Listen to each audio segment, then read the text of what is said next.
Good evening, my friends. My name is Adam, and I will be your host on A Haunted History, the podcast that will lead you on a spine-tingling journey through the shadowy corridors of the past. From the eerie echoes of ancient castles to the whispered secrets of forgotten battlefields, each episode will transport you to a different era where history and the supernatural collide. So dim the lights, my friends, and gather around as we prepare to embark on a historic adventure beyond the veil. Welcome once again to A Haunted History. Now, before we get started, as always, your feedback is very important. Please rate us, follow us on social media, and don't forget to comment. You can also email us if you have any questions, comments, or maybe even a supernatural story that you would like to share in an episode.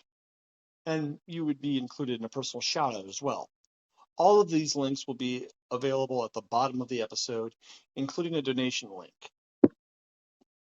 So today's episode is going to feature burial practices and highlight how they showed a lot of fear when it came to the unknown, when it came to the undead, the unknown, spiritually unknown, and kind of show that there's always kind of been a fear of things that go bump in the night, of things that were once human, being taken to the spirit world, even buried alive. From Poe to modern, media showing things like Vampire Diaries, the originals, movies like Interview with the Vampire, to all of the ghost hunter shows on TV now. The list goes on and on. We are fascinated by what scares us. But why is that? Where do these concepts come from? And how old are they? They're not as new as you might think. In fact, fear of the undead is not that recent. There was recently a discovery in Jordan that dates back to 9,000 years ago, where bodies were found dismembered upon the excavation of grave sites, just chopped to pieces. Now, this was before prehistory, before written language, so archaeologists can only theorize to exactly why this was done. I guess they thought either A, you hate your neighbors, or B, you were scared they were going to come back as something else. Now, fast forward 4,000 years, and there seems to be an understanding that the spirit survives outside the body. Now, this would take place with more written language when you come to Mesopotamia and Samaria. So, in the Epic of Gilgamesh, which is one of the first recorded epic poems on record, you actually have the mention of Lilithu, which, if you're into the vampire lore, if you're into the vampire shows at all, you probably recognize the name Lilith on there. So this would actually be part of the creation myth of Lilith on there. Now, in ancient Sumerian, I can't even pronounce the name that they actually called her, but it does mean dark maiden. And her creation story is kind of fascinating in the fact that it kind of moves around depending on what culture you're focused on. The ancient Egyptians had a different origin myth, as did the Greeks, moving up all the way through the Middle Ages.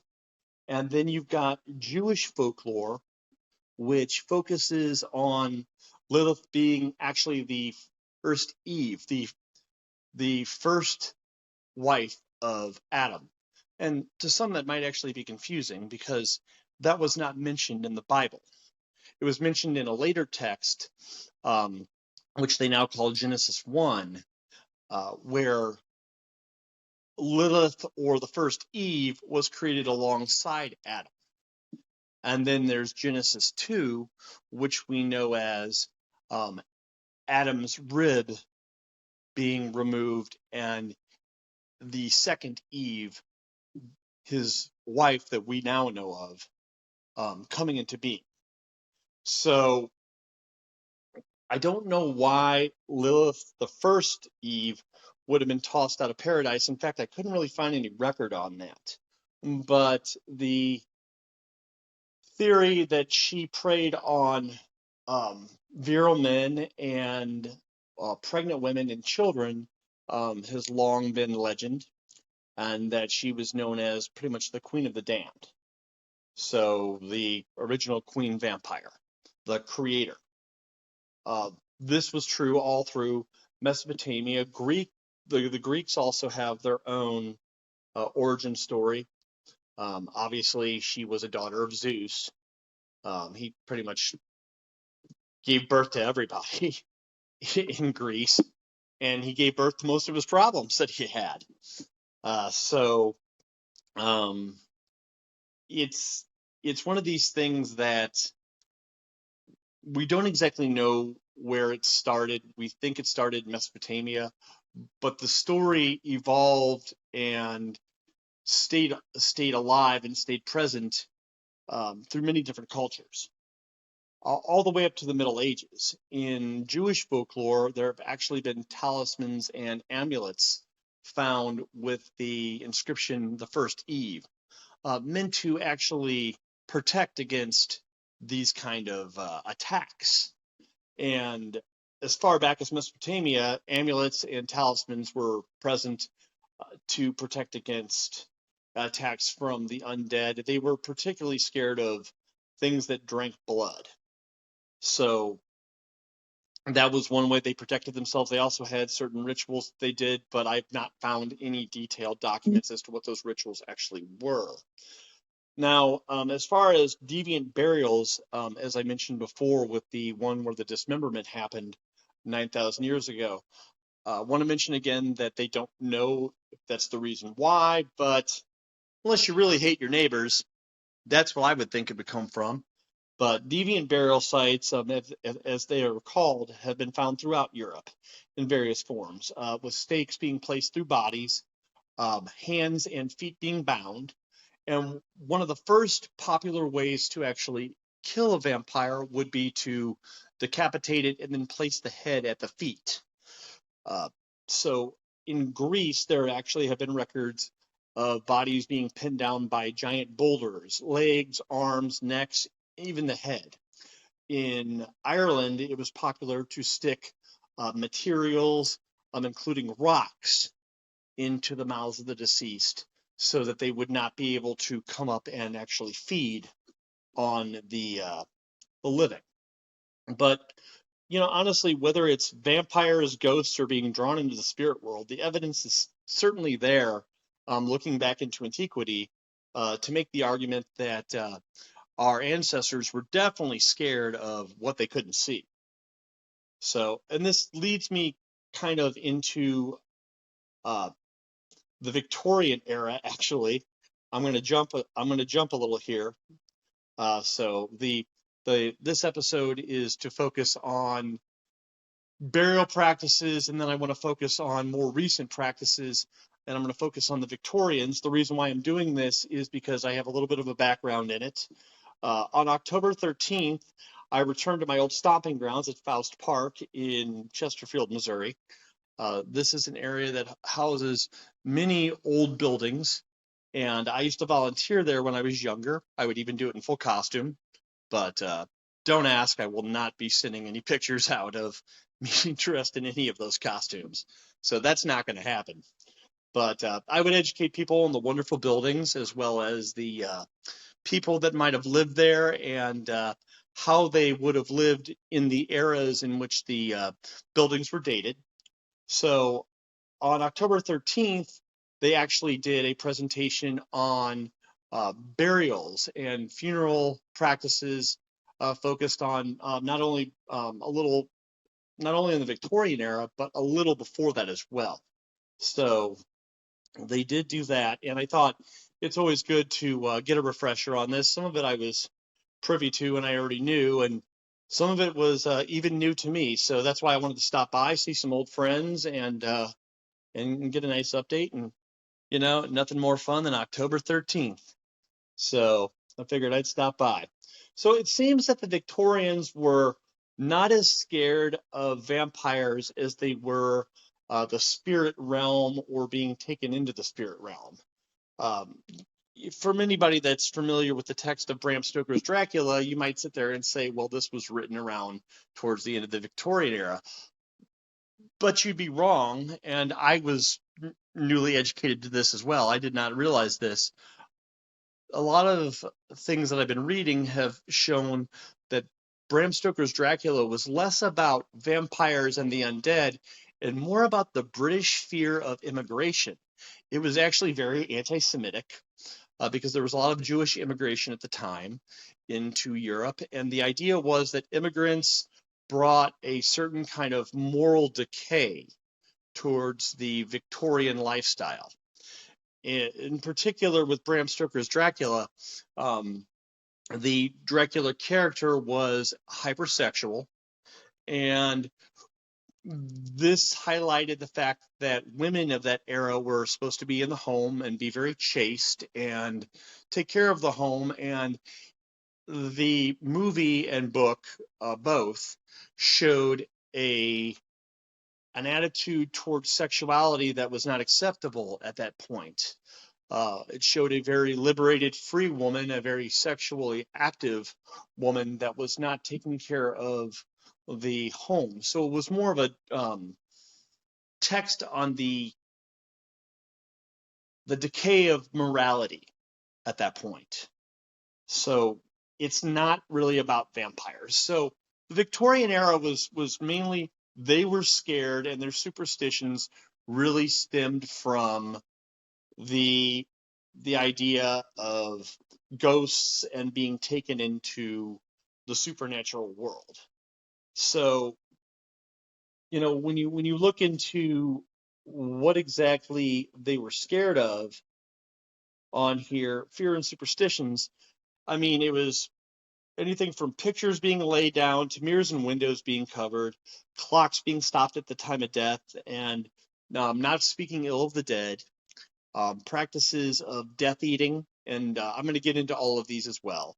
So, with pictures being laid down, they laid down the pictures because they were afraid that the deceased might see somebody and want to take them with them to the spirit world. This was a time where the spirit was actively leaving the body during a wake, and they wanted to make sure that if the body was actually deceased, the spirit wasn't going to take the person or the loved ones away with it. So placing the pictures in the house downward so that it cannot be seen was one way they believed to stop that from happening, as well as covering mirrors and windows because those were both thought of as portals to another realm. And if during a wake, when a body was presented in the home, they were afraid that when the spirit was leaving the body, that it might draw somebody into one of those portals, be it a window or the mirror itself. Stopping the clock was a little bit different. I actually didn't know this until I went there on the 13th, and I was kind of shocked by this, but it made a little bit of sense. Is you stop the clock at the time of death because you didn't want the deceased to see the clock running and believe that they were still alive, but you wanted them to recognize that they were deceased. And there was the practice also of speaking ill of the dead. You didn't do that because you would be the next to die. It was almost like getting a curse placed on you. It just wasn't done in polite company. So, and then there are two more that I found fascinating. The idea of the Death Eater. Now, anybody that's watched the Sleepy Hollow TV series that was on a few years ago, they mentioned Death Eaters, but they really didn't go into detail about it.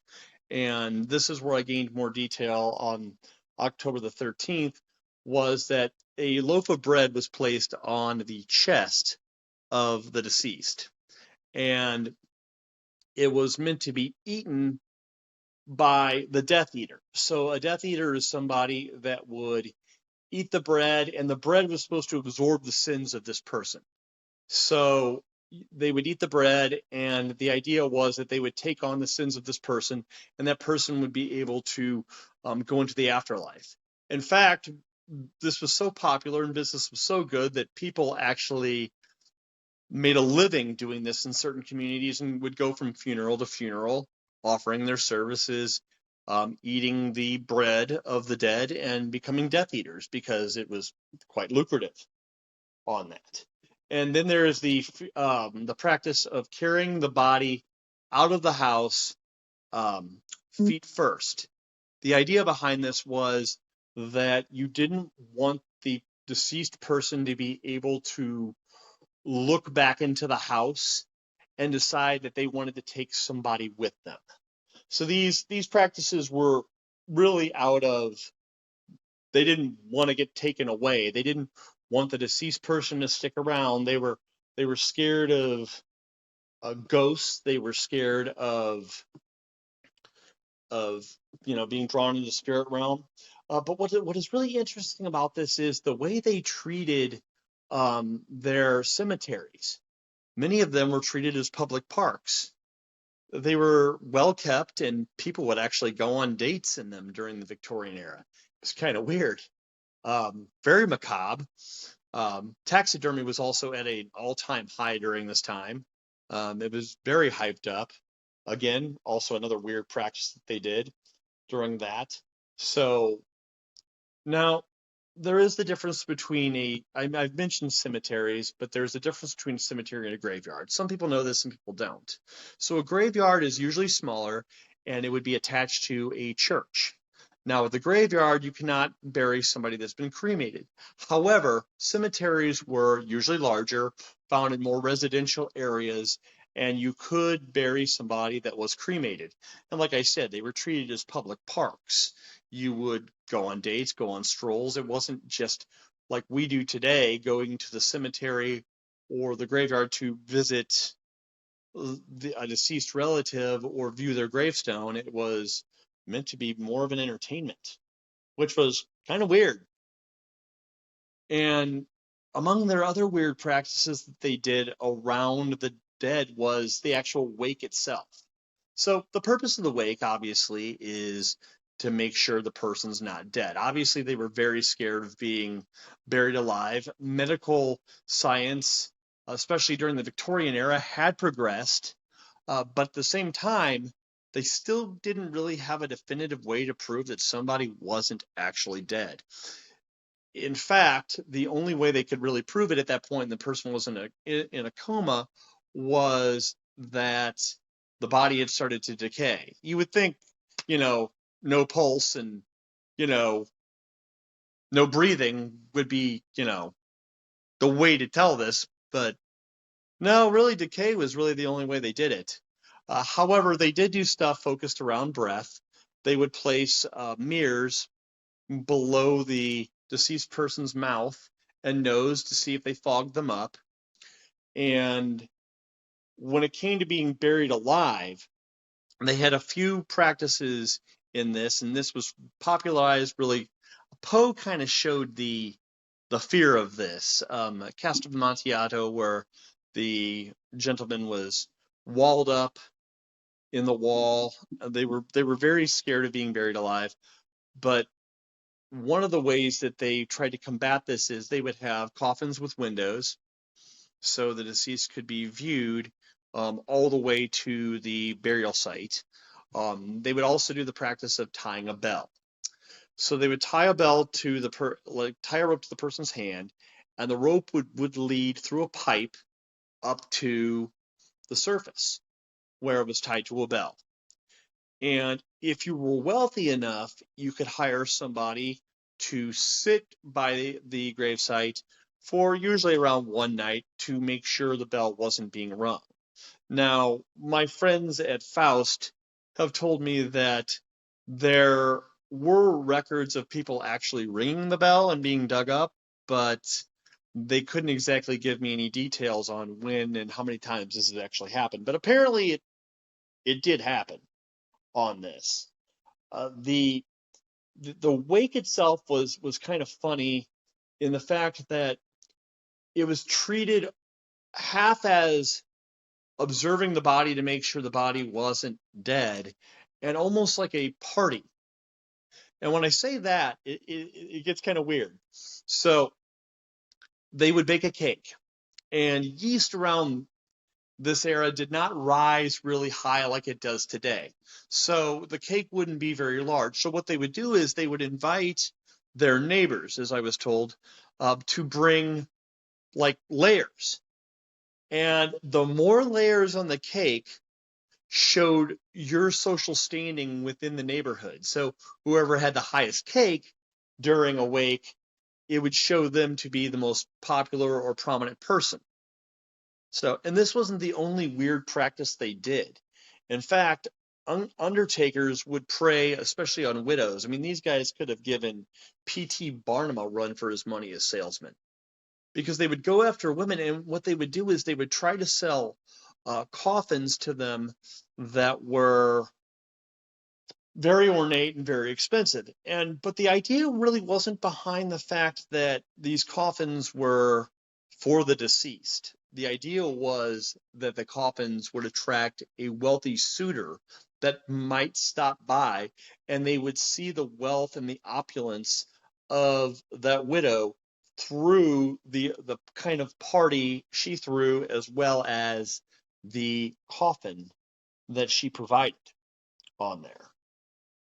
Now, so everybody knows about flowers.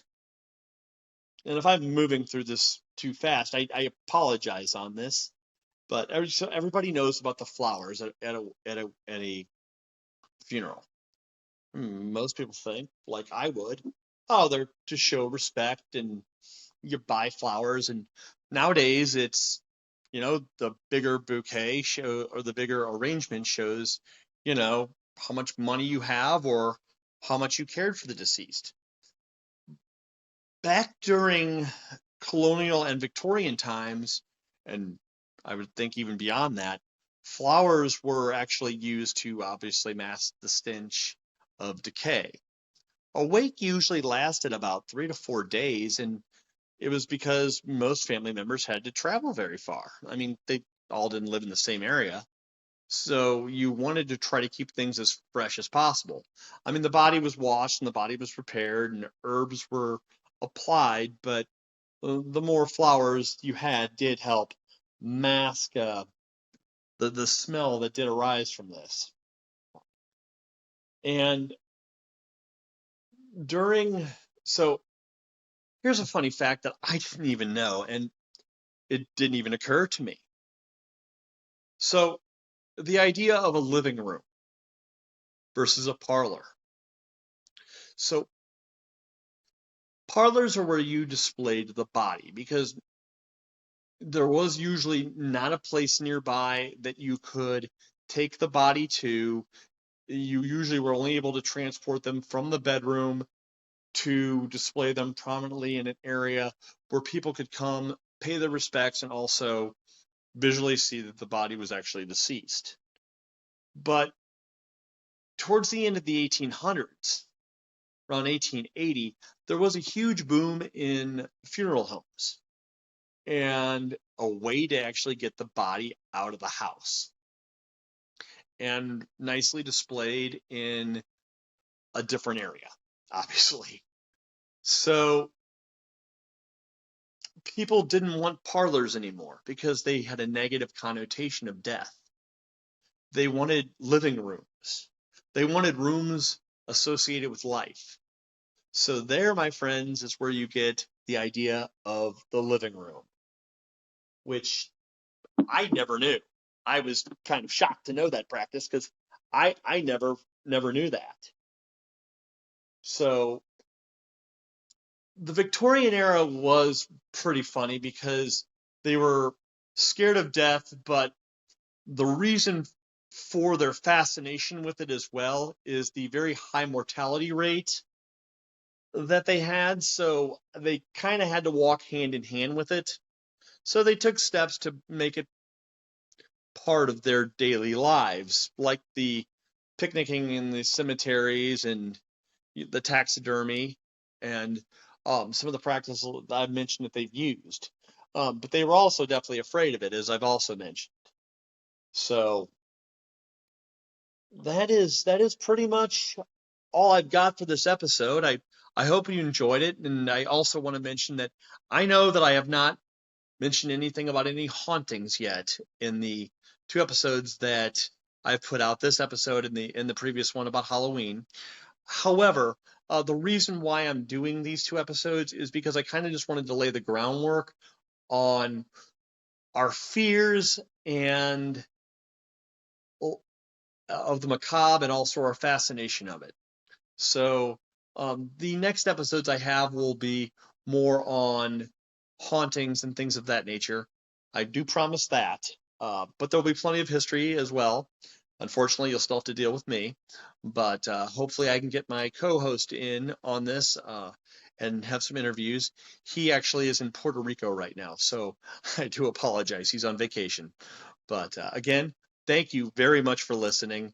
And please, like I said, like, comment, look for us on social media, and I will see you soon, my friends.